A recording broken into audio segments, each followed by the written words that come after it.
Abonnez-vous car ce que vous allez en... Un autre cas de violence policière qui déboule sur une perte en vie humaine. La victime, Kelbert Daniel César, 35 ans, agent de sécurité dans une microfinance située en plein cœur du marché de PK14, a été admis ce matin à la morgue de l'hôpital.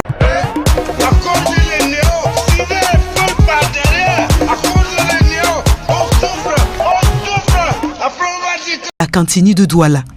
Pour comprendre comment il en est arrivé là, il faut remonter au 11 février dernier. César est ce qu'il convient d'appeler un bienheureux qui aime distiller de la bonne humeur autour de lui. Ce jour-là, il va essayer de faire une blague à une dame régulière dans ce box réservé aux coiffures. Mais pour une fois, sa blague est jugée de mauvais goût. Il a trouvé la dame, il a seulement touché la dame à l'épaule. Elle a dit non, ne me touche pas. Il blague. Oui! Cherche-moi un autre pasteur, pardon. Mais deux. Le jour-là, il dit que si elle te touche, tu vas me faire quoi? En blaguant simplement.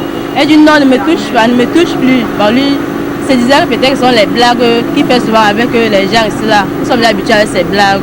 C'est ainsi que les choses dégénèrent et une bagarre s'ensuit. La dame se lève, elle ramasse la bouteille qu'elle avait à main, la bouteille d'eau à boire qu'elle avait à main. Elle veut taper le gardien avec. Il prend maintenant la bouteille là, il botte ça, la bouteille va tomber là-bas devant. Après elle s'est levée, c'est elle la première à se lever. Elle porte au tabouret, elle dote le gardien. Là le gardien prend maintenant le tabouret, il arrive maintenant avec ses mains. Vexée de l'attitude de César, la dame va se rendre à la brigade de gendarmerie de Lok-Bessou, située de l'autre côté de la route, et revient quelques minutes plus tard, accompagnée de gendarmes. Quand le gendarme vient, il se présente. Je suis...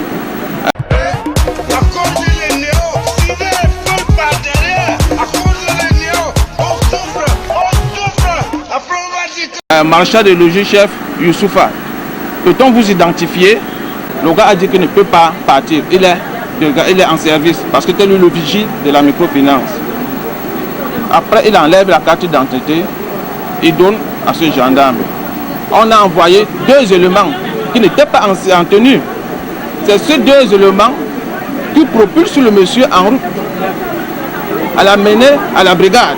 Kelbert Daniel est malgré tout interpellé et détenu. Un truc de 30 minutes après, la dame revient dit que je l'ai enfermé. Je l'ai enfermé. Il est là-bas gardé, il va voir qui est fui. Il l'a enfermé. Mon ami Massamo est fâché. Alors même la dite somme qu'elle devait payer pour les tresses là, elle n'a pas voulu les payer. Donc c'est elle qui me paye. C'est plutôt le gendarme qui m'a payé la honte de revenir à ma femme. Sa compagne et sa sœur, qui se chargent de lui ramener des produits de première nécessité, déclarent avoir trouvé un homme amoindri, fatigué par les coups et les actes de violence subis au cours de sa détention. Le 13 février, soit 2 jours seulement après son interpellation, sa sœur lui ramène à manger dans sa cellule et face au refus des gendarmes, elle avoue avoir forcé le passage. Dans la colère,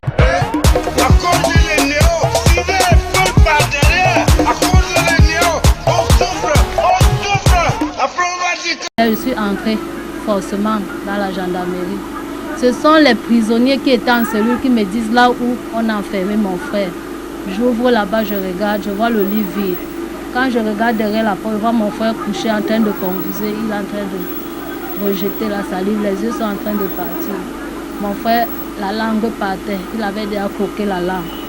Sous le choc, elle pousse un cri de détresse. J'appelle les gendarmes, mon frère est en train de partir, vous êtes là assis. Les gendarmes ne viennent pas. J'appelle les gendarmes, mon frère est en train de partir. Les gendarmes se lèvent. Quand ils viennent guetter, ils constatent que mon frère est couché au sol. Ils constatent que c'est là que l'un d'entre eux demande qu'on peut lui faire sortir en salle pour qu'il puisse le taper. C'est quand ils constatent que mon frère est en train de vomir déjà le sang qu'ils ont pris au sérieux. Ils ont délégué l'un de leurs collègues qui part chercher le taxi pour l'amener à la Cantini. Finalement, c'est à l'hôpital de district de la Cité des Palmiers qu'il sera transporté. Face à sa situation qui se dégrade, un transfert est effectué ce lundi vers l'hôpital La Cantini de Douala où la victime semble aller mieux. Mais ce mardi matin, c'est un coup de fil de son médecin traitant qui va mettre un terme à l'espoir de la famille. Après un malaise, qu'Elbert Daniel César est passé de vie à trépas. Une mort que la famille attribue aux actes de maltraitance et de non-assistance. Oui! Cherchez-moi un autre pasteur, pardon. Mais deux.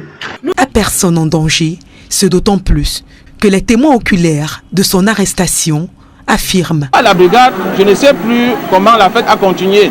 Mais ce que je me rappelle, c'est que le soir, il y a un indique au nom de Ndjambe qui est venu ici devant ma boutique danser.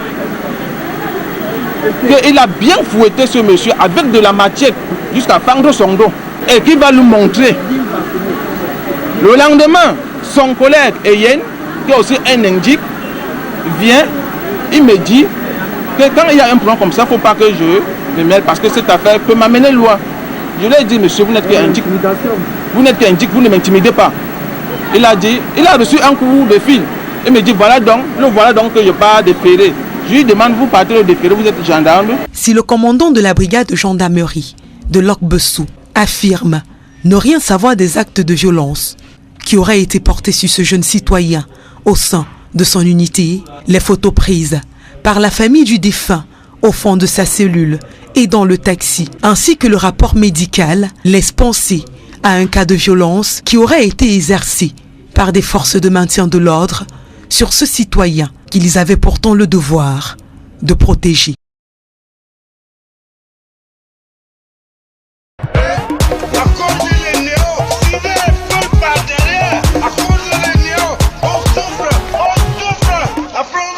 Abonnez-vous car ce que vous allez entendre peut marquer